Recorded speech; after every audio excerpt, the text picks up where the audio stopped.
Assalamualaikum warahmatullahi wabarakatuh. Perkenalkan, nama saya Syukur Taha Prasetyo dari kelas Agroteknologi C dengan nomor induk 200311100124. Di sini saya akan menjelaskan tentang persiapan pada lahan kering, lahan basah, serta lahan suboptimal.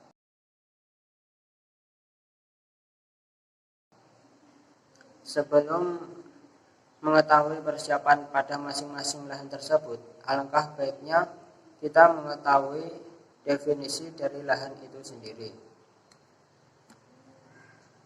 Pengertian lahan atau land merupakan suatu tanah terbuka atau tanah garapan maupun tanah yang belum diolah yang dihubungkan dengan arti atau fungsi sosial ekonominya bagi masyarakat.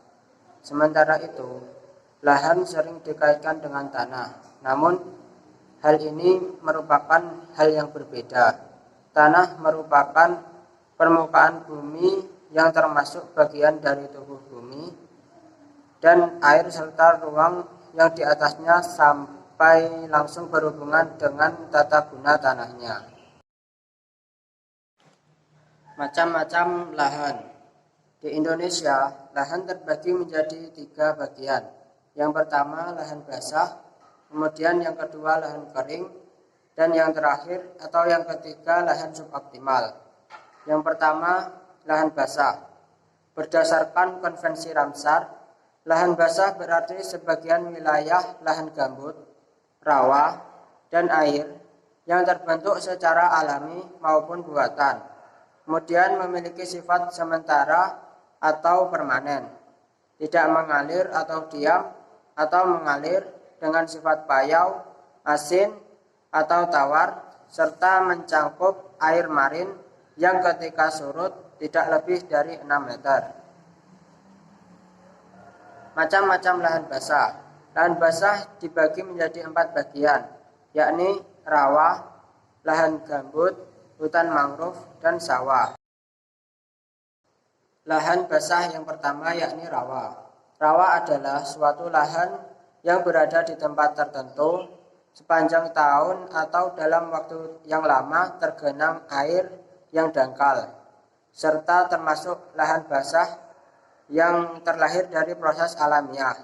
Umumnya, bagian dasar rawa itu berlumpur. Selanjutnya, lahan gambut atau tanah gambut. Tanah gambut merupakan tanah hasil pembusukan sisa tanaman setengah jadi, serta memiliki kandungan bahan organik yang tinggi. Salah satu contoh pemanfaatan lahan gambut yakni untuk perkebunan lahan sawit. Kemudian sawah. Seperti yang kita ketahui, sawah merupakan lahan basah buatan yang digunakan sebagai sumber daya pertanian, serta memiliki konstelasi nilai yang tinggi. Kebutuhan air pada sawah umumnya dipenuhi melalui sistem irigasi. Yang terakhir, hutan bakau.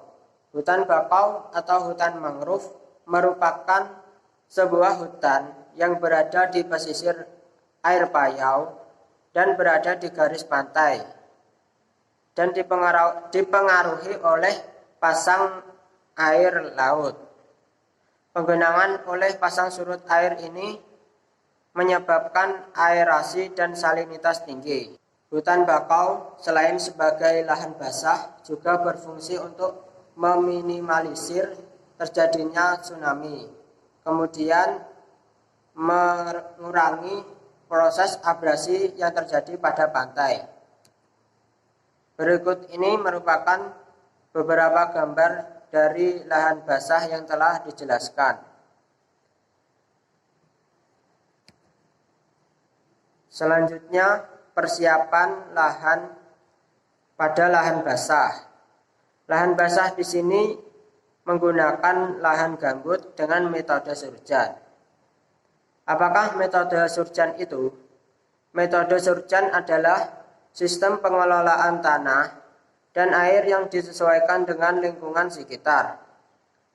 Adapun langkah-langkah dalam persiapan lahan metode surjan ini yang pertama yaitu survei tempat. Survei tempat dilakukan untuk memperoleh tempat yang ideal. Hendaknya tempat yang akan digunakan memiliki lokasi strategis, yakni dengan dekat jalan dan dekat sumber air. Langkah yang kedua yakni pembersihan lahan. Pembersihan lahan dilakukan dengan menyebar pohon kecil atau gulma yang sebelumnya telah ditebang untuk pembukaan lahan dan kemudian ditaburkan ke tanah. Hal ini bertujuan untuk membuat pupuk kompos. Kemudian langkah yang ketiga yakni membuat parit keliling dengan lebar setengah meter. Langkah yang keempat yakni membuat buludan dan tabukan. Buludan merupakan bagian tanah yang menonjol ke atas, sedangkan tabukan merupakan bagian tanah yang berbentuk seperti selokan. Keduanya memanjang dari barat sampai ke timur. Tanah pada tabukan dicangkul sedalam 25 cm. Kemudian tanah hasil cangkulan tersebut ditaruh pada buludan. Tanah pada tabukan diusahakan memiliki tekstur yang berlumpur. Ukuran untuk buludan dan tabukan ini menyesuaikan pada lahan. Langkah selanjutnya yang terakhir yaitu membuat parit cacing. Parit cacing ini merupakan parit kecil yang mempunyai lebar dan dalamnya 30 cm. Parit cacing ini melintasi buludan dan tabukan, berfungsi sebagai tempat pembuangan air ketika musim hujan serta tempat menggenangnya air pada musim kemarau agar air tidak cepat hilang. Lahan yang selanjutnya yakni lahan kering. Lahan kering merupakan sebuah lahan yang berada di tempat tertentu dan dalam kurun waktu yang lama tidak tergenangi oleh air. Lahan kering ini mempunyai ciri-ciri memiliki indeks kekeringan antara 0,05 sampai 0,65. Indeks kekeringan merupakan perbandingan curah hujan dan evapotranspirasi. Berikutnya persiapan lahan pada lahan kering. Pada persiapan kali ini, kita mengambil studi kasus persiapan lahan pada suatu kebun. Langkah pertama yaitu inventarisasi lahan. Inventarisasi lahan merupakan aktivitas pengumpulan data-data mati terkait lahan yang akan digunakan. Faktor yang perlu diperhatikan saat inventarisasi lahan yakni faktor permanen seperti bentuk lahan, tipe batuan, dan jenis tanah, dan juga faktor dinamis seperti vegetasi dan erosi. Langkah selanjutnya yakni survei lahan. Survei lahan merupakan kegiatan meninjau bentuk fisik lahan yang akan digunakan nantinya. Survei lahan ini digunakan untuk mengatur rencana tata guna lahan di suatu tempat. Hasil survei akan memberikan informasi tentang penggunaan lahan yang diperlukan dengan harapan hasil yang akan dicapai. Kemudian langkah yang ketiga yakni evaluasi kesesuaian lahan. Setelah melakukan survei lahan dan inventarisasi lahan, kita akan mengadakan evaluasi kesesuaian lahan. Pada bagian ini, apabila lahan ternyata tidak cocok, berarti tidak akan digunakan. Sementara apabila lahannya cocok, lahan akan tetap dilanjutkan untuk digunakan ke depannya. Evaluasi kesesuaian lahan merupakan langkah pendayagunaan potensi lahan yang akan digunakan. Evaluasi ini ditentukan oleh lahan, penggunaan lahan, dan ditinjau dari segi ekonomi. Tujuannya untuk menentukan potensi lahan serta menghitung dampak penggunaan pada lahan. Langkah selanjutnya yakni pembukaan lahan. Seperti yang kita tahu, sebelum lahan ditanami, lahan tersebut akan dibuka. Dalam hal ini diistilahkan dengan pembebasan lahan dari tanaman-tanaman atau hal-hal yang tidak diinginkan dengan tujuan memberi tempat untuk tanaman yang akan ditanam atau dibudidayakan. Tahapan pada pembukaan lahan yakni persiapan, penebasan dan penebangan, pembersihan lahan, pengolahan lahan, dan konservasi lahan serta penjagaannya. Teknik yang digunakan pada pembukaan lahan ada banyak, tapi dihindari untuk melakukan teknik pembakaran. Walaupun teknik ini terkesan lebih mudah, namun akan berdampak pada lingkungan ke depannya. Berikutnya yakni merancang prasarana. Kegiatan ini mencakup pengadaan lahan, drainase atau sistem pengairan, dan pencegahan erosi. Apabila telah selesai, maka dilanjutkan dengan kegiatan persiapan lahan. Persiapan lahan adalah kegiatan produksi mengubah kondisi lahan yang semula menjadi lahan untuk bercocok tanam. Syaratnya yakni dengan memperhatikan lahan tersebut dan segala macam pengganggu.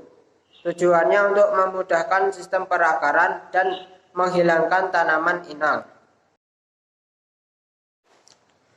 Lahan yang terakhir yakni lahan suboptimal. Lahan suboptimal merupakan sebuah lahan yang mempunyai produktivitas rendah, sehingga perlu diadakan remediasi. Lahan suboptimal sering dikatakan sebagai lahan yang kurang subur dan lahan masam. Remediasi merupakan proses pengelolaan tanah yang berguna untuk ditanami pada lahannya. Seperti yang telah dijelaskan sebelumnya, tanah suboptimal tidak bisa langsung diolah. Tanah suboptimal tidak bisa langsung diolah karena tanah ini merupakan tanah yang kurang subur, sehingga apabila langsung diolah kemungkinan tidak akan menghasilkan tanaman yang baik.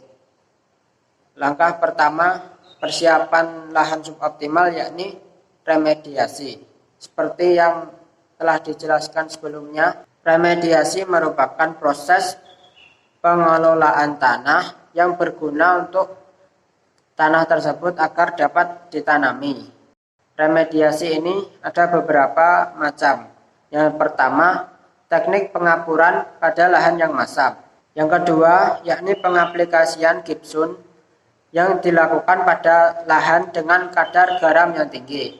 Kemudian yang ketiga, menambahkan bahan organik pada lahan yang tanahnya telah tercemar, sehingga tanah tersebut menjadi tanah yang baik dan subur. Yang terakhir, menggunakan metode plant nutrient direct feeding. Metode ini merupakan metode dengan pemberian unsur hara dan CPT pada tanamannya. Dalam metode ini tidak perlu menggunakan remediasi.